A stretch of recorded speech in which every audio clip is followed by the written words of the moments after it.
Bonjour, bonsoir. Ça dépend de l'heure à laquelle vous nous suivez. Bienvenue à vous sur ma chaîne. Je suis Laura Gollet, pour ceux qui le savent, voilà. Ça faisait un moment que je ne suis pas venue, désolée pour ma voix. Je bénis le Seigneur d'être là et de vous apporter une fois de plus la bonne nouvelle, sa parole qu'il a mis dans mon cœur ce matin. J'espère que je ne vais pas être longue. Ça faisait tellement longtemps que je n'étais pas venue sur YouTube. Alors là, je suis trop contente de revenir. J'espère que tu vas bien et que cette année 2022 a bien commencé pour toi et que tu es connecté au Saint-Esprit et que tu n'as pas abandonné, que tu es toujours avec lui. Alors nous allons élever la voix, nous allons rendre grâce à Dieu et nous allons entrer très vite dans le vif du sujet. Seigneur, je te bénis, je te rends grâce, Seigneur. Merci pour tes enfants, merci pour moi. Merci pour ce moment, Seigneur, que tu vas nous permettre de passer dans ta présence. Je prie que nos esprits soient disposés à entendre et à recevoir ce que tu as prévu pour nous. Seigneur, je te remercie, Seigneur, parce que tu règnes au milieu de nous. Prends le contrôle, Saint-Esprit, de ce moment. Inspire-nous, parle-nous, touche les cœurs, Seigneur. Nous déclarons que ce qui n'est pas de toi au milieu de nous se taise dans le nom de Jésus. Merci parce que, Seigneur, tu es au centre de ce moment. Dans le nom puissant de Jésus-Christ de Nazareth, nous disons Amen, Amen, Amen, Amen, Amen. Alléluia. Alors ce matin, chez moi c'est le matin. Ce matin ou ce soir chez toi, peu importe. Le Seigneur m'a mis à cœur de lire avec toi dans le livre de Jean chapitre 4, du verset 1 au verset 30. Ça va être un peu long et je prie que le Seigneur me fasse la grâce que ça soit court. Amen. Jésus apprit que les pharisiens avaient entendu dire qu'il faisait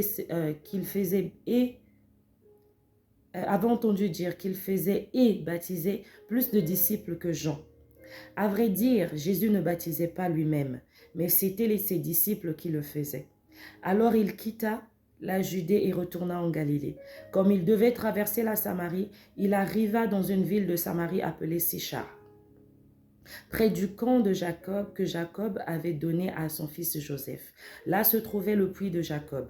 Jésus, fatigué du voyage, était assis au bord du puits. C'était environ midi. Une femme de Samarie vint puiser de l'eau. Jésus lui dit, « Donne-moi à boire. » En effet, ses disciples étaient allés à la ville pour acheter de quoi manger. La femme samaritaine lui dit, « Comment, toi, un juif, tu me demandes à boire, à moi qui suis une femme samaritaine? » Les Juifs, en effet, n'ont pas de relation avec les Samaritains. Jésus lui répondit, « Si tu savais quel est le cadeau de Dieu et qui est celui qui te dit, donne-moi à boire, tu lui aurais toi-même demandé à boire et il t'aurait donné de l'eau vive. » Seigneur, lui dit la femme, tu n'as rien pour puiser et le puits est profond. D'où aurais-tu donc cette eau vive? Es-tu toi plus grand que notre ancêtre Jacob, qui nous a donné ce puits et qui a bu de son eau lui-même, ses fils et ses troupeaux? Jésus lui répondit, « Toute personne qui boit de cette eau aura encore soif. En revanche, celui qui boira de l'eau que je lui donnerai n'aura plus jamais soif. Et l'eau que je lui donnerai deviendra en lui une source d'eau qui jaillira jusque dans la vie éternelle. » La femme lui dit, « Seigneur, donne-moi de cette eau, afin que je n'ai plus soif et que je n'ai plus à revenir puiser ici. » « Va appeler ton mari, lui dit Jésus, et reviens ici. » La femme lui répondit, « Je n'ai pas de mari. » Jésus lui dit, « Tu as bien fait de dire, je n'ai pas de mari, car tu as eu 5 maris et l'homme que tu as maintenant n'est pas ton mari.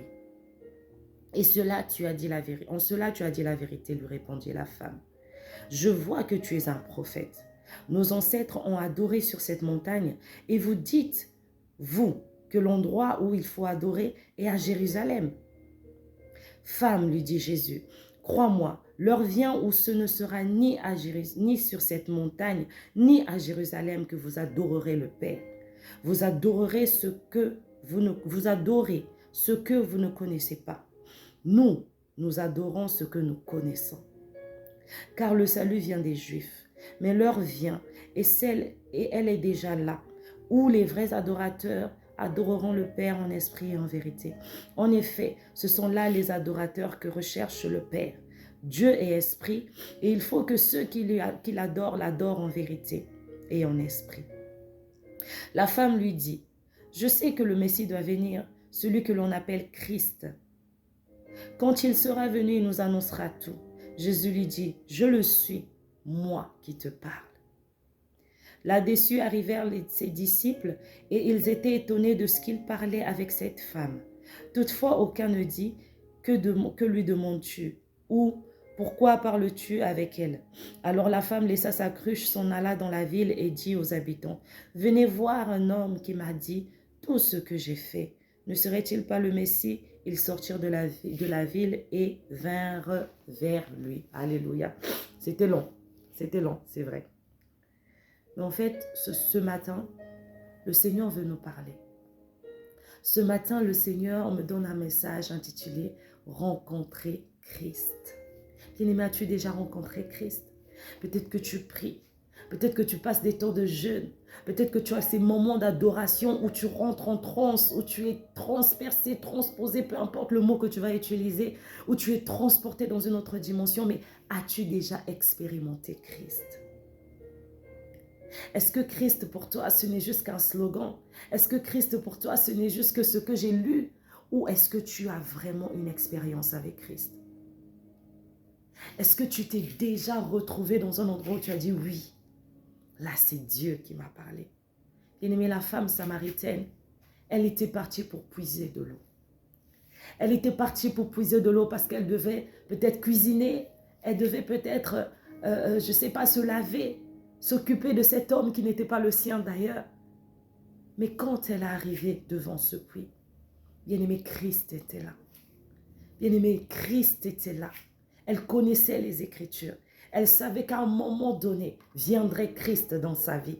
Viendrait Christ là où ils sont. Mais elle ne savait pas quand. Mais ce qu'elle ne savait pas, c'est que quand elle arrivait sur ce puits, sa vie allait changer.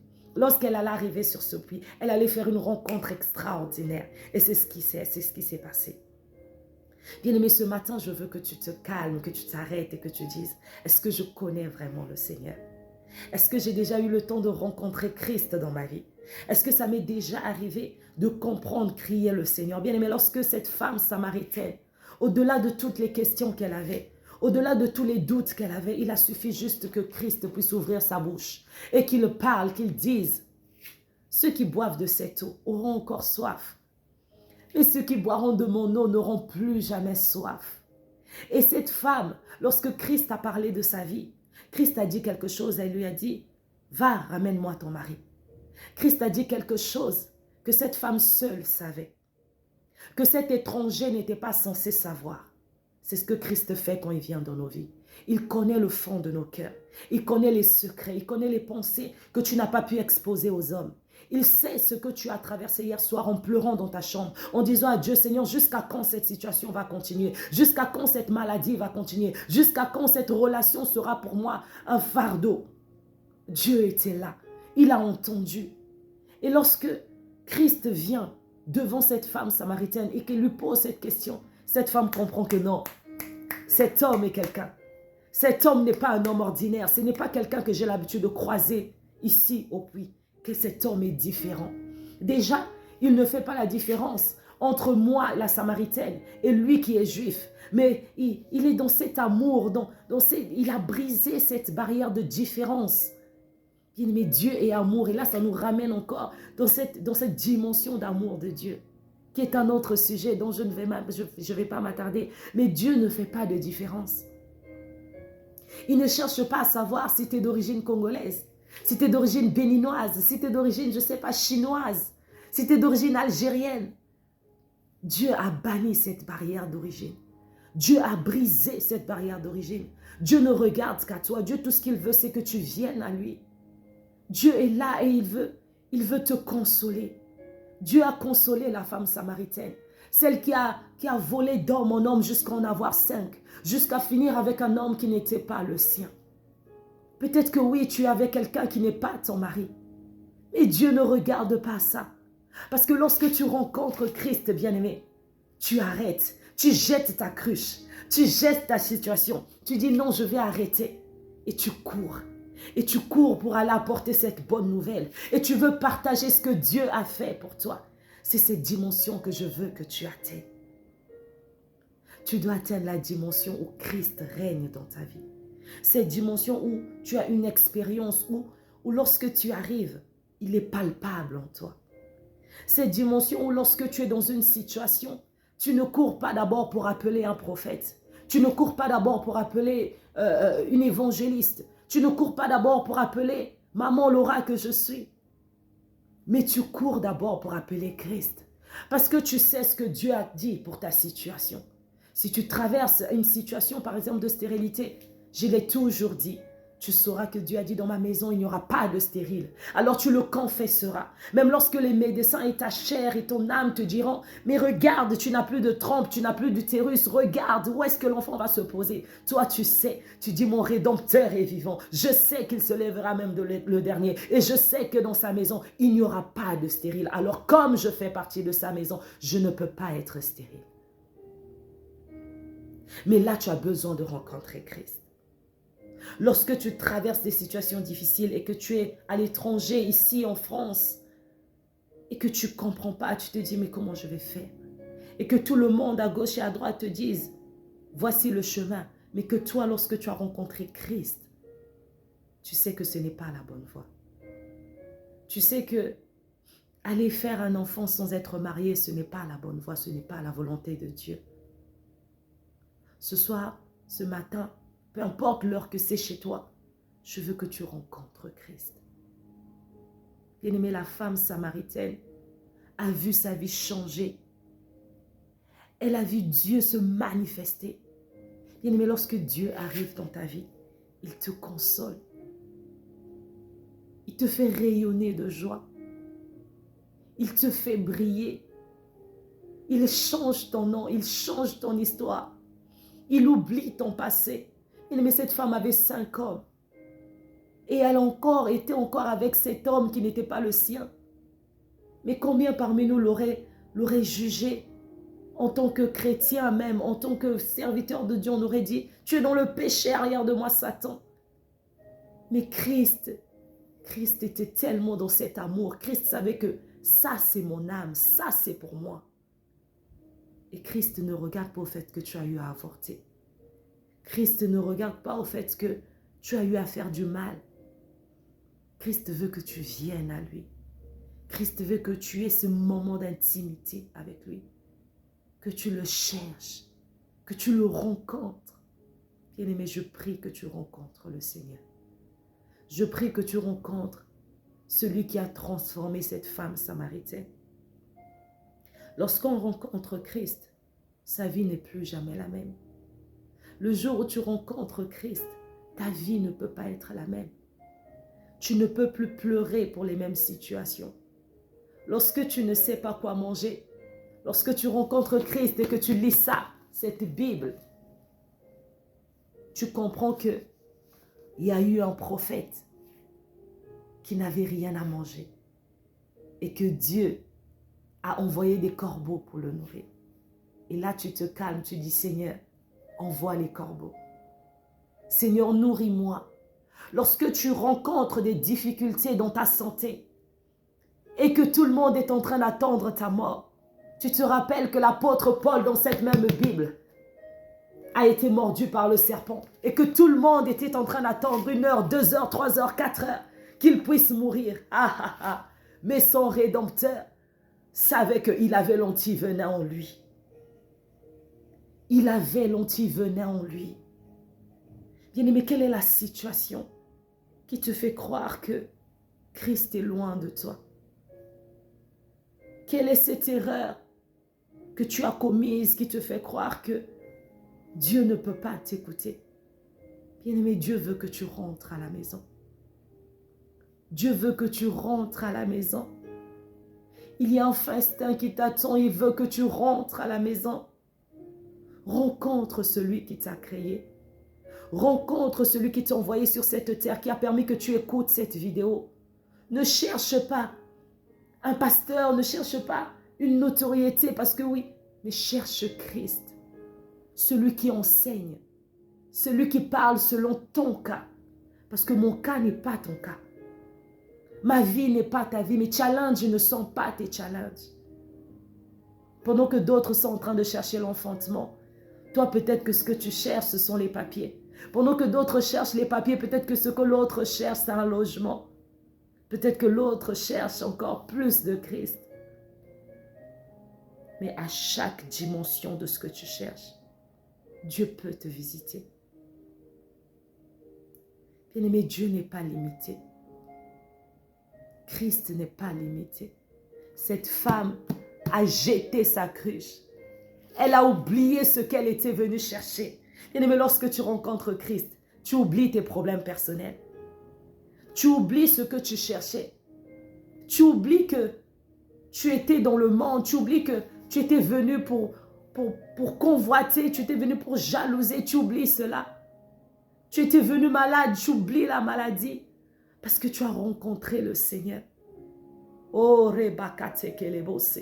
Je prie ce soir. Je prie ce matin. Je prie cet après-midi.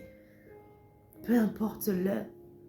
Je prie que ce soir, ce matin, cet après-midi, que tu rencontres Dieu, que tu rencontres Christ, que tu rencontres celui qui a changé la vie de la femme samaritaine.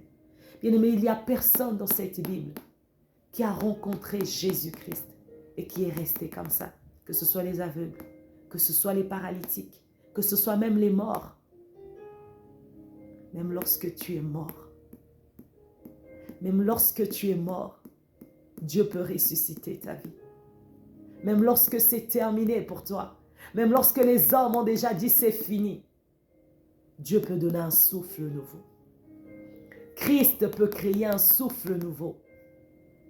Christ peut te sortir des difficultés financières. Il peut payer tes dettes. Et ce n'est pas seulement un slogan. Ce n'est pas seulement parce que je dis des mots. Expérimente Christ. Aie ton expérience. La femme samaritaine a eu son expérience.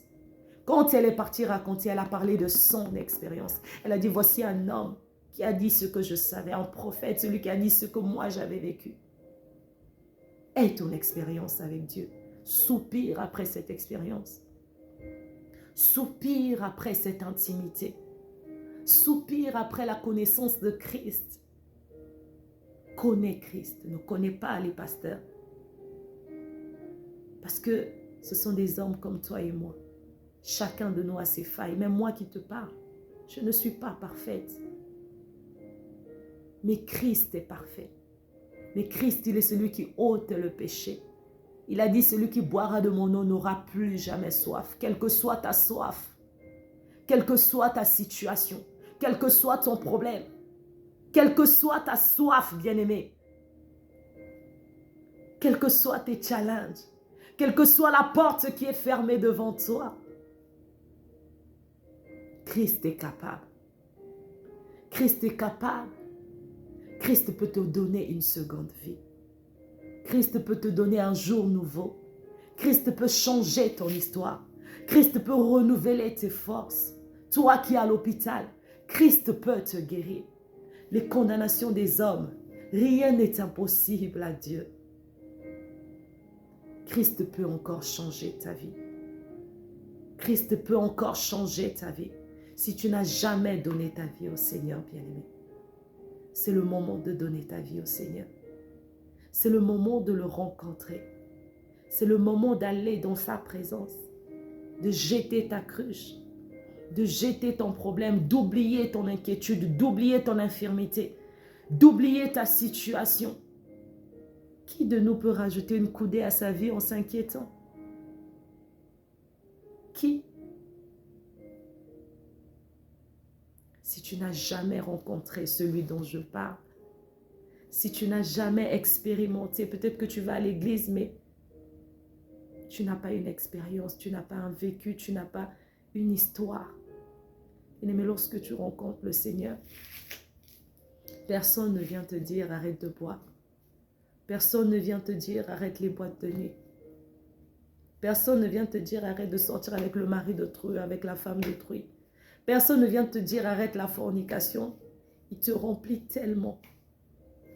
Il te remplit tellement que lorsque tu t'agenouilles, tu comprends juste combien tu es sale, combien tu l'as attristé, combien tu étais faux et fausse pendant des années, à raison parfois de la jeunesse. Lorsque tu rencontres Christ, tu as envie de l'écouter. Tu as envie de passer du temps dans sa présence. Tu oublies les heures. Lorsque tu rencontres le Seigneur, bien-aimé, tu comprends que tout est vanité en fait. Tu comprends qu'il te faut être disciple.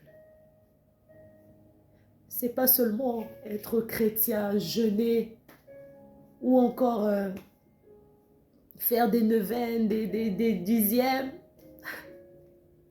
Mais c'est d'être un adorateur.